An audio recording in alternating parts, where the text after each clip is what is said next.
que j'aime bien utiliser. Mais c'est vrai que l'usage premier, c'est plutôt pour l'empaillage. Et puis en plus, c'est joli.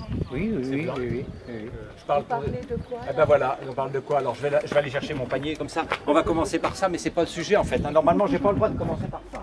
Ils m'ont fait tout à l'heure, là, ils m'ont dit, tu commences par les plantes, mais tu commences pas. Ah bon, j'ai dit, on verra. Hein. C'est ça. Donc je ne fais pas du tout la promotion des paillages du commerce. C'est pas l'objet, c'est mauvais, c'est mauvais pour le porte-monnaie, les paillages du commerce. Surtout pour le porte-monnaie. Ça marche pas en plus. Le seul dont... Ben voilà. C'est pas grave. Le seul pour lequel je fais un peu de promotion, c'est celui-ci, c'est le miscanthus. Il est produit localement sur les zones humides du Sungo, là où il y a des captages d'eau, des choses comme ça, parce que les agriculteurs n'ont plus le droit d'utiliser de plantes toxiques c'est pas les plantes toxiques, c'est nos façons culturelles qui sont toxiques. Ils n'ont pas le droit d'utiliser d'engrais, ni fongicides, ni insecticides. Donc tous les produits qui vont dans la nappe phréatique, ils n'ont plus le droit de les utiliser et c'est très bien. Et donc ce genre de produit-là, ça permet malgré tout aux agriculteurs de pouvoir travailler et donc de produire cette graminée qui fait 2,50 m de haut et puis qui est broyée au printemps.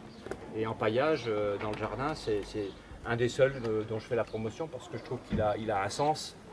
Monsieur disait par rapport aux fraises, et c'est vrai, ça marche très bien dans les fraises, ça marche très bien. Ça apporte de la luminosité aux fraises, donc c'est sympathique au niveau visuel déjà, hein, c'est l'art des jardins, on va dire ça comme ça. Et surtout au niveau technique, c'est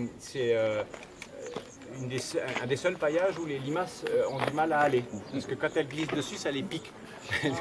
C'est un peu comme nous, hein, quand on marche sur des cactus ou sur des cailloux, on a plutôt tendance à lever le pied et dire oula, donc la limace, quand elle commence à glisser là-dessus, ça la micro-perfore. Hein. Si je fais ça, ouais, il va en rester dans ma main.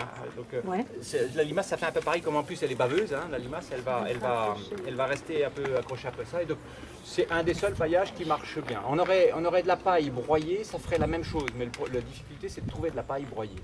Et de la paille broyée bio. Ça, on n'en trouve pas dans le commerce. C'est pas possible. Voilà. Les fraises sont propres. Par contre, avec de la paille simple, on a le même résultat. C'est de la fraise propre. Hein. Quand on va chez les agriculteurs en cueillette, ils mettent de la paille pour cette raison-là, pour avoir des fraises propres. Oui. Il n'y a pas les caboussures. Cette plante miracle, c'est quoi alors? Miscanthus, c'est un roseau, si vous voulez. Oui, je connais parce que dans le Sungo, vers Villeneuve, là. Voilà, c'est ça. C'est là que. Amertilaire, chez il chauffe. Voilà, donc c'est utilisé en bois énergie, c'est utilisé en paillage pour les chevaux, c'est utilisé en paillage en agriculture. Et donc nous on l'utilise. Vous connaissez quelqu'un là-bas sur le secteur Mathieu Dittner, oui. Dittner Mathieu Ah, je le connais. le maire de Hartmannswiller. Il le vend en sac. C'est lui qui approvisionne tous les magasins. Vous le trouvez à Saint-André, vous le trouvez dans tous Mais si les. c'était directement chez Mathieu Dittner. Vous lui téléphonez, il vous le vend, oui. Et, Parce que ça, c'est un et c'est même moins cher qu'ailleurs. Ah bah ça j'ai pas le droit de dire, mais. Non mais moi je peux le dire. Moi, je suis originaire de là-bas. Ah oui. Bon, alors, du coup, je range ça parce que ça sera pour les questions tout à l'heure, ça. C'est pas... Normalement, on n'a pas le droit de parler de ça maintenant. Non, on en parlera après. Puisque l'objet de ma venue ici, c'était de vous parler du jardin, mais du jardin des plantes dans le jardin, de la reproduction des plantes dans le jardin. C'est pas forcément la bonne saison, c'était un peu la réflexion que je m'étais faite au début. Et après coup, je me suis dit, bah si, c'est la bonne saison, parce que qu'est-ce qu'on veut dans un jardin? Qu'est-ce qu'on veut dans un jardin? Qu'est-ce qu'on veut dans un jardin? Que ça produit. Ah, produire des légumes et des fleurs, oui, ça c'est vrai, oui. Oui, entre autres. Sinon on n'en ferait pas. Mais pour produire, il faut d'abord semer, planter, s'amuser, de la terre, oui. Alors ça c'est le point de départ. Il faut un peu de terre, oui. Ben moi je commence dans le jardin par m'asseoir. Il faut des bancs et des sièges un peu partout. Voilà, donc je commence par m'asseoir, c'est un peu pour ça que j'ai ramené ma petite chaise. Là. Le jardin, c'est bien sûr c'est semer, récolter, planter, mais c'est aussi prendre le temps de le faire ou de le vivre ou de le voir. Hein, bon, dans d'autres moments, je parle du 6e sens du jardinier, hein, nos tripes, et ça c'est le jardin. Et si on ne prend pas le temps de s'asseoir, on va vite. Et alors le vite, c'est on va acheter. Hein, c'est vite, on va acheter, c'est vite. Alors qu'un jardin, c'est pas vite, on va acheter. Un jardin, c'est qu'est-ce que j'ai envie de faire, qu'est-ce que je veux, qu'est-ce que j'aimerais, comment je vais faire. Et là, on commence à causer avec les gens, on commence à fabriquer son propre jardin. Ça, c'était ma première réflexion. Puis ma deuxième réflexion, c'est un jardin, ça peut aussi être ça. C'est un tapis de fleurs. Alors pourquoi faire des fleurs? Ça ne sert pas à grand chose à part pour les yeux. Ça sert pour les abeilles. Et puis tous les autres insectes. Ça c'est pour moi probablement le plus important aujourd'hui. C'est tous nos auxiliaires du jardin, c'est eux qu'il faut qu'on privilégie. Parce que derrière ça, nous on veut manger des légumes et on veut récolter des fruits. Qu'est-ce que c'est qu'un fruit? Je vous demande, qu'est-ce que c'est qu'un fruit? C'est le résultat d'une fleur, oui. Et d'une pollinisation. Et d'une pollinisation.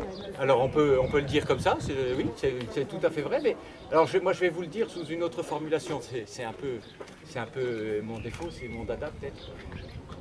Un fruit, c'est une fleur qui a connu l'amour. Tout simplement. Alors je suis bien assis et ça me permet d'y penser à ce que je suis en train de vous dire. C'est pas mon travail qui fait que j'ai un fruit. C'est pas vite je veux. C'est pas vite j'achète. C'est pas ça le jardin. Le jardin c'est le temps de le faire, l'envie de le faire et le plaisir de le faire. Et du coup, ça change tout. Ça change tout parce que pour commencer un jardin, non seulement au départ on s'assoit, mais ensuite on se met à genoux. Ça c'est le jardinier. C'est souvent comme ça. Alors on a beau dire on lève les jardins, on les met en hauteur, on les met verticaux, oui bien sûr, mais aussi, avant tout, et là on touche la terre. Tout à l'heure vous m'avez dit il y a la terre, et ça c'est la base. Si on n'a pas de terre, c'est vrai qu'il faut commencer par ça. Mais quand on fait ça, et à cette saison-là, c'est important de se mettre à genoux. Parce qu'aujourd'hui, bien sûr, vous êtes tous en train de penser aux légumes. Bon, il n'y a rien de grave. Vous êtes tous en train de penser aux légumes pour le jardin potager. Mais moi, je ne pense pas qu'à ça. Je pense d'abord, avant de penser aux légumes, je pense d'abord à ça. Alors, comment on va? Je pense d'abord à ça parce que ça, c'est ce que j'aurai l'année prochaine et pour les 10 ans à venir. Les légumes, c'est ce que je plante aujourd'hui, que je récolterai cet été. Bon, ça, c'est vite fait, c'est pas compliqué. Mais pour avoir des fruits sur mes pommiers, sur mes cerisiers, il faut que j'ai ça au départ. Il faut que j'ai un sol, et sur ce sol, il faut que j'ai des fleurs. Et plus tôt j'ai les fleurs, plus tôt j'aurai des auxiliaires. Et lorsque mes pommiers, mes cerisiers, mes pêchers, mes abricotiers, tous mes arbres fruitiers seront en fleurs, j'aurai déjà les auxiliaires pour les féconder. Donc, j'aurai des fruits. Et si on n'anticipe pas le jardin, c'est comme si vous, après l'hiver, vous vous mettez torse nu, vous vous mettez au soleil. Vous prenez un coup de soleil. Dans le jardin, si vous avez un jardin tout nu tout l'hiver, propre, ça j'avais fait un autre exposé sur cette partie-là, sur le jardin propre. Si vous avez un jardin propre tout l'hiver, dès que le printemps arrive, vous avez envie, vous plantez, tac, et hop, là c'est gelé. Ça c'est sûr. C'est ce qui s'est passé la semaine dernière, là il y a 15 jours, tous ceux qui ont mis les tomates ou je sais pas quoi, là c'est rectifié, c'est bon, on peut juste recommencer. Il y en a plein, hein, peut-être pas parmi vous, mais il y en a plein qui ont déjà tout sorti. Alors qu'est-ce qu'il faut faire pour arriver à ça? Eh bien il faut se mettre à genoux aujourd'hui. Et je me suis mis à genoux hier, et puis j'ai commencé. J'ai commencé parce que il faut surtout pas... C'est le moment de le faire. Les feuilles commencent à jaunir, et toutes les plantes à bulbes qui sont en terre aujourd'hui, eh bien on peut les diviser. Là on a des narcisses.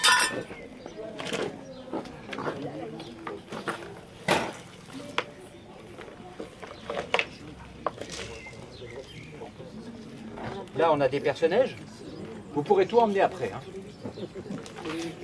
Chacun une motte. Eh bien ça, c'est le début de ça. Les perce-neige, les nivéoles, c'est janvier. Les crocus dans la foulée. les anémones blanda, les petites marguerites bleues qui sont au sol, magnifiques, qui s'orientent avec le soleil, comme ça on les voit, elles se tournent du matin jusqu'au soir. Puis le soir, elles se referment, comme si elles étaient fatiguées. Mais c'est vrai, elles ont raison d'aller se reposer, puisqu'elles sont pour notre plaisir, puisqu'on n'en fait rien à part les regarder. Et si vous avez tout ça dans votre jardin, en janvier, les personnages, les nivéoles, en février, les crocus, et puis derrière, les narcisses, les jonquilles. Après, on va passer à toute cette gamme-là. Encore des bulbes. Il n'y a rien à faire. Les cils. Cils de Sibérie.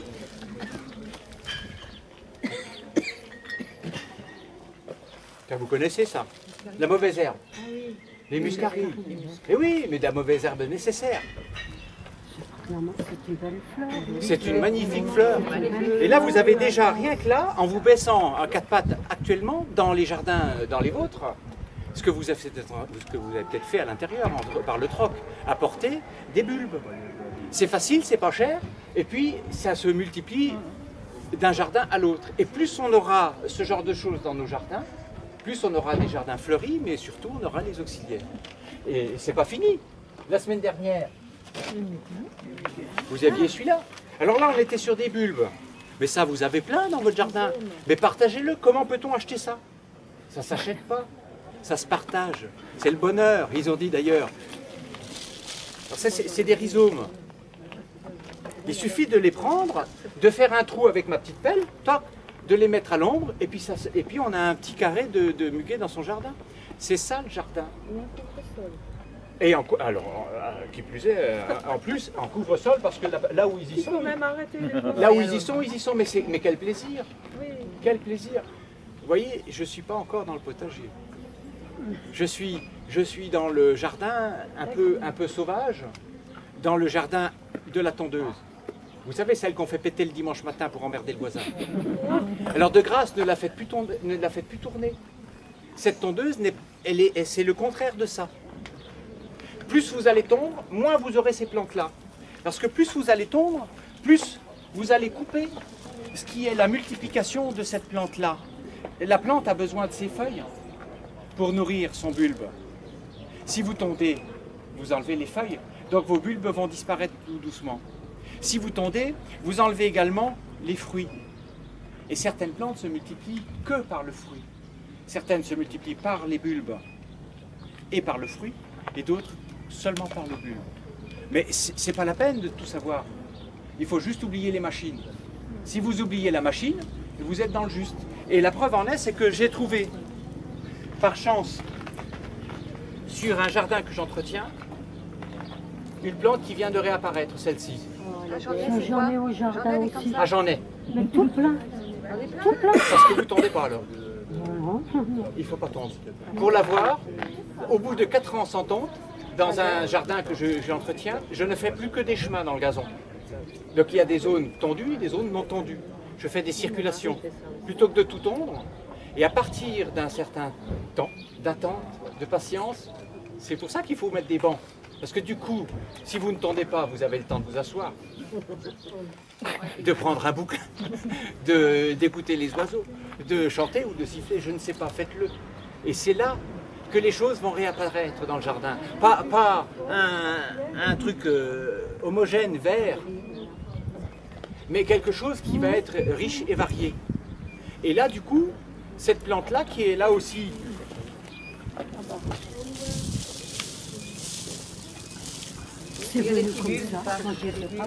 qui a des bulbes, et oui, vous avez raison, vous ne les avez pas plantés. Ben moi non plus, je ne les ai pas plantés. Et ils sont arrivés dans le jardin que j'entretiens. Pas par hasard, probablement qu'il y en avait un dans un coin que je n'avais pas vu. Mais cet ornithogalum, maintenant, il y a des touffes comme ça partout. Et alors, quelle magie aujourd'hui d'avoir ça avec les petits boutons d'or, avec les renoncules jaunes, vous avez ces étoiles-là. Et ce soir encore, elles vont se fermer, ces étoiles, pour donner un bouton comme ça clos, avec un arrière de pétales verts. C'est magique.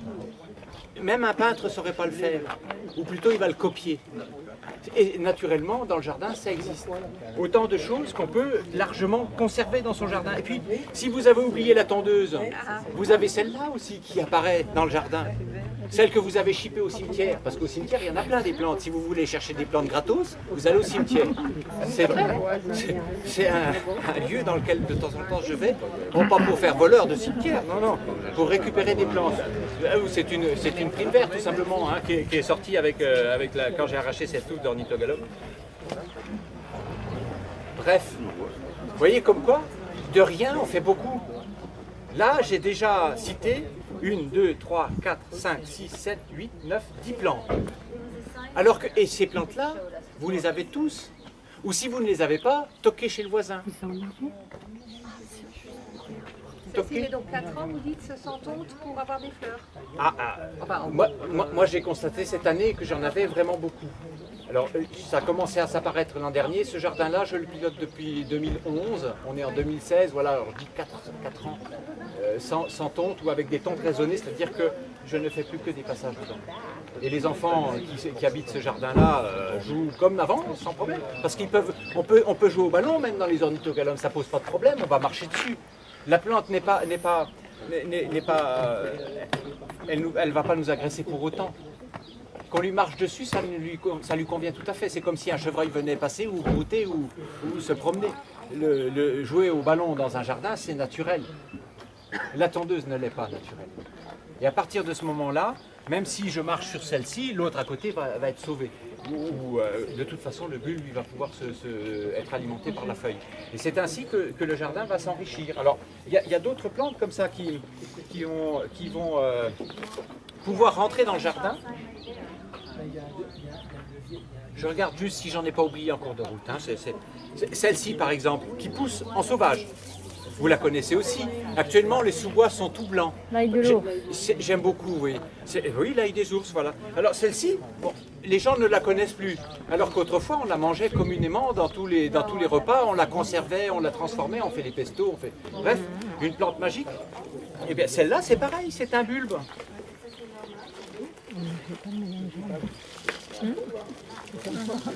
C'est un bulbe avec énormément de bulbilles. C'est un bulbe long avec plein de petits bulbes qui vont se mettre autour. Et là, vous mettez ça dans votre jardin, dans un petit coin de votre jardin, vous avez votre ail des ours. Et vous avez surtout cette magique, cette fleur qui est encore très très belle. Très très belle, c'est d'une pureté et d'une finesse exemplaire, c'est d'un léger, c'est gracieux, enfin bref quoi. On va pas produire des tomates pour produire des tomates, mais aussi des tomates pour sa beauté, pour une belle poire orange, et puis une petite cerise ou une zébrina, et tout ça sur une assiette, c'est rien que sans le manger, c'est déjà un beau parcours, quoi. Et donc dans le jardin, si vous avez ces plantes-là, non seulement elles vont vous satisfaire pour la table, ce qui est quand même malgré tout un peu l'objectif, mais aussi elles vont être d'une gaieté pour les yeux et un clin d'œil de soleil de printemps qui est... Là, on n'a parlé que du printemps, là. Alors pour continuer sur la table, il y en a d'autres qui vont sur la table. C'est celle-ci que j'aime beaucoup. Figurez-vous que j'ai des amis qui en ont acheté. Mais c'est incroyable. Mais oui, bêtise, enfin, on peut qualifier de tout ça, mais c'est pas grave. C'est simplement qu'on ne sait plus. On ne sait plus ce que c'est. Ça, vous l'avez en sauvage, en sous-bois depuis le mois de février quasiment, on peut déjà aller chercher. Et puis ensuite, ceux qui ne savent pas, parce que parmi vous, là, il y en a... C'est quoi ça? Voilà, voyez. Il y a plein de trucs, je ne sais pas les noms, mais ça ressemble aussi à ça, mais je ne sais pas du tout si ça se mange. Mais bien sûr, ça se mange. Et puis surtout, si vous en avez, là, je peux en donner à 10 personnes, à 20 personnes, ça pose aucun problème. Il suffit de faire un trou, c'est de la ciboulette, tout simplement. C'est la même, c'est la violette, là, ou une autre? C'est la même qui va fleurir. Là, elle est en train de fleurir. Là, ouais, les boutons ne sont pas ouverts encore, là, ils sont à peine ouverts. Non, celle-ci, ça c'est de l'horticole. Hein. Ça, c'est de la ciboule alimentaire, hein, horticole. Par contre, vous avez la même en sauvage que vous trouvez dès le mois de février, mars, ça dépend des années. Mais il n'y a pas de raison d'acheter ça. il faut, oh pas forcément, elle tient assez longtemps au même endroit. Par contre, Ensoleillé ou alors? plutôt terrain frais, plutôt terrain frais, plutôt terrain frais, et surtout ça aime être divisé, comme bon nombre de plantes. C'est-à-dire que lorsque la touffe, vous voyez que la touffe elle commence un peu à faiblir, n'hésitez pas à mettre la bêche dedans, à faire ce que je suis en train de faire là, vous faites ça et vous avez 2 plants. Et puis du coup, vous en avez 2 pour vous, et puis un 3e pour le voisin ou la voisine. Ou pour un troc-plante, effectivement. Mais il n'y a pas lieu d'acheter ça. Et toutes ces plantes-là, pour le moment, a priori, il n'y a rien à acheter. Il y a juste à le faire. Et ça, c'est bien le début du jardin. C'est par ça qu'il faut commencer, et pas par aller dans une jardinerie X ou Y pour prendre des plantes dont on ne sait pas du tout quoi faire, ni comment s'en servir, Ni ce qu'elles sont. Ni ce qu'elles sont, ni ce que... Voilà. Et du coup, vous pouvez discuter avec le voisin, parce que lui, le voisin, peut-être qui sait, la rhubarbe, tiens. J'en ai pas amené parce que c'est pas le moment de la récolter. Mais la rhubarbe, c'est le même principe. Vous prenez la bêche, vous tapez dedans, vous faites un quart, vous donnez au voisin, et non seulement vous allez nourrir le voisin, mais en plus ça va bonifier votre rhubarbe à vous. Parce que le fait de la diviser, ça va faire en sorte qu'autour, les yeux vont pouvoir se redynamiser et elle va se multiplier d'elle-même. Donc plus on va diviser, plus elle va être prolifique. C'est la même chose pour celui-là. H des montagnes. Allez, un câlin. Faites un câlin. Qui la connaît pas encore? Quelqu'un la connaît pas encore? Eh oui, facile. Oui, en Magui. Et là, c'est pareil. C'est un coup de bêche hier. Vous avez, comme pour la rhubarbe, vous avez d'énormes rhizomes en dessous. Vous plantez ça, vous coupez les tiges pour que ça continue pas à tirer, la sève continue pas à tirer la réserve de la racine. Et à partir de là, vous avez, ça sent d'ici, hein, il n'y a même pas forcément besoin de toucher. Hein. Mais il faut pas toucher. Ça va pas. Ils vont pas être contents. Et c'est ainsi que vous pouvez avoir ce genre de plante. Et vous êtes en train de nourrir avec l'ail des ours, l'âche des montagnes, la livèche et puis la ciboule, vous avez déjà un jardin aromatique. Sans avoir acheté quoi que ce soit. Et vous là, vous avez pour mettre dans un pot-au-feu ou bien dans un ragoût ou bien dans un plat, dans une soupe, hein, voilà, dans les pommes de terre. Là, vous avez pour mettre dans une salade. Et puis où est-ce qu'elle est? Elle est là. Et voilà. Et puis mon ail des ours, le pesto, fameux pesto, pour mettre avec les pâtes, pour mettre avec n'importe quoi. Et vous avez déjà des repas tout faits, sans aller acheter les barquettes. Et Picard. J'ai rien dit. J'ai rien dit.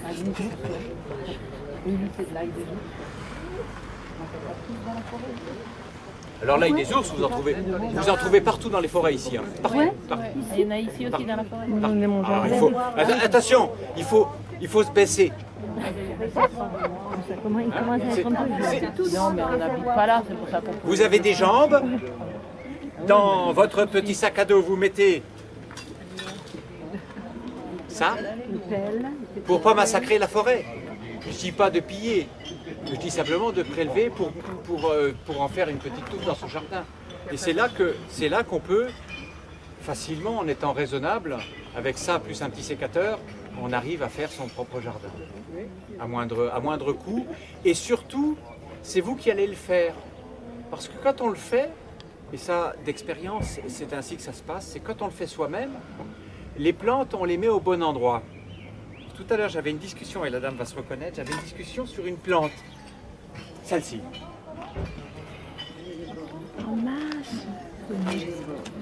Alors, on peut l'acheter l'automne pour faire une déco dans une jardinière.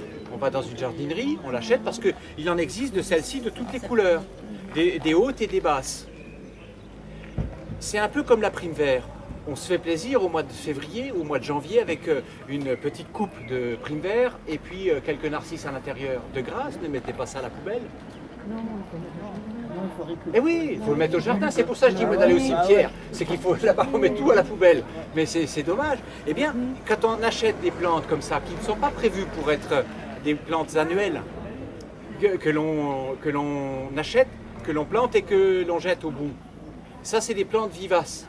La prime verte, c'est une plante vivace. Les narcisses sont des plantes vivaces. Les jacinthes sont des plantes vivaces. Les élébores, celle-ci, la rose de Noël, est une plante vivace. Alors, elle a la faculté de se reproduire aussi. Elle se reproduit, elle, quant à elle, soit par de la division de mottes, comme ça. Donc il suffit, si votre voisin en a une belle qui vous plaît bien, il suffit de la...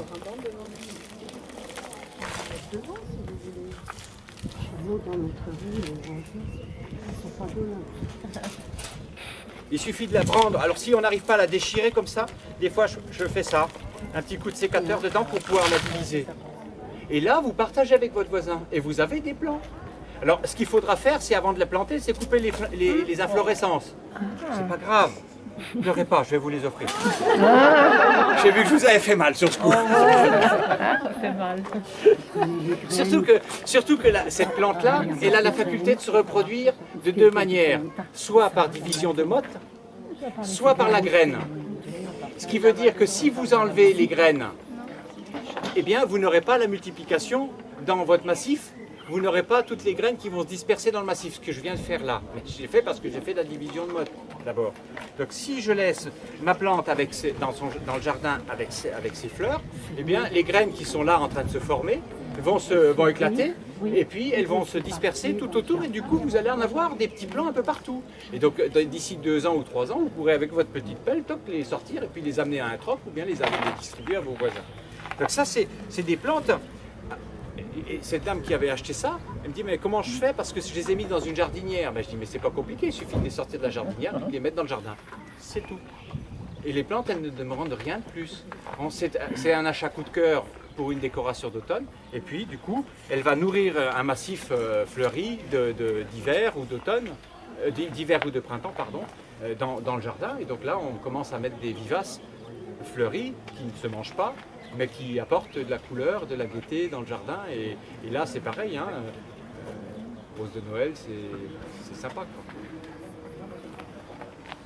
Il y a des questions sur ça? Jusqu'à là ou pas? Parce que là, c'est un monologue. Ah, c'est après. Vous n'avez pas le droit de poser des questions. Non, après le concert, on a le droit de poser des questions. Ah, alors, Chez moi, il y a des trucs où ça ne prend pas, quoi. il y a des trucs qui ne prennent pas. Il y a des problèmes de terre. Il y a des problèmes d'ensoleillement. Il y a des problèmes de... Oui, bien sûr. Alors, la règle, c'est que quand vous faites l'essai, la règle, alors, il y en a sans doute d'autres, hein, si une plante ne se plaît pas à un endroit, n'hésitez pas à l'enlever et à la mettre ailleurs. On a le droit de se tromper. Le jardin, c'est l'apprentissage par l'erreur. Et oui, et c'est en toute humilité qu'il faut le reconnaître. Parce que c'est vrai que s'il y a un courant d'air, ou s'il y a un cagnard contre le mur là et que ça plombe toute la journée, une élébore là plein soleil, plein sud, elle ne marche pas. Vous pouvez faire ce que vous voulez, elle ne tiendra pas. Une rhubarbe dans un sol sableux, ça ne marche pas. On peut faire comme on veut, il lui faut un sol gras, un sol très, très riche en matière organique pour mettre une rhubarbe, et plutôt dans un sol frais. Donc vous avez raison. Après, il y a ce qu'on dit, et puis il y a aussi comment ça se passe vraiment. Donc ça, c'est le genre de choses qu'il faut tout doucement apprendre, apprécier, pour que les plantes, elles voyagent. C'est un peu pour ça le sens de mon panier. Les plantes ne sont pas faites... alors dans une forêt, la plante, elle voyage très très peu. Mais dans son jardin, on peut se permettre ça. On peut, oui. Et même il faut, parce que vous avez des plantes qui deviennent très, très envahissantes. On parlait tout à l'heure du muguet par exemple. Eh bien, il ne faut pas forcément mettre le muguet en plein milieu du potager, ça je suis d'accord, évidemment. Par contre, vous avez une haie avec une zone d'ombre en deuxième partie du jardin, mettez du muguet. Mettez de l'ail des ours, il n'y a aucun problème. Ce sont des zones de repli, ce sont des zones un peu deuxième stade dans le jardin, donc il n'y a pas de raison de ne pas faire ça. J'en ai oublié une tout à l'heure dans la série des... Ah oui. En fait, une plante, si elle s'installe d'elle-même, on la laisse. Ah si, ça Mieux. c'est l'idéal. Dans l'absolu. Ça c'est l'idéal. C'est l'idéal. C'est elle qui Après, ça choisit. va pas toujours dans une maison de laisser les plantes là où elles sont.